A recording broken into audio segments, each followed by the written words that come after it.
अगं हे बघ तिथं काय दिसतंय? काय रे? अगं सुग्रणचं घरटं आहे ते. खोपा आहे खोपा. मला तर बहिणीची कविताच आठवली. कोणती ग? अगं आपल्या शाळेत ऐकली होती ना ग ती कविता.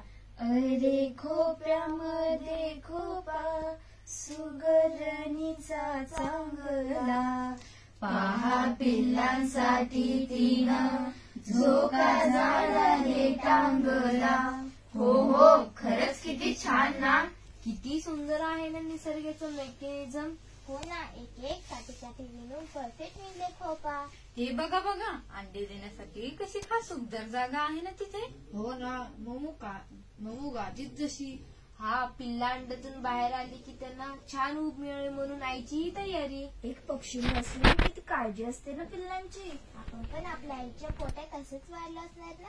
हो ना, किती छान. हो ना, आईच्या पोटात पण असं सुंदर मेकॅनिझम असणार ज्यात बाळ वाढतं. अगं पोटात नाही, गर्भाशयात बाळ वाढतं. तुला कसं ग माहिती? अगं असंच टीव्हीवर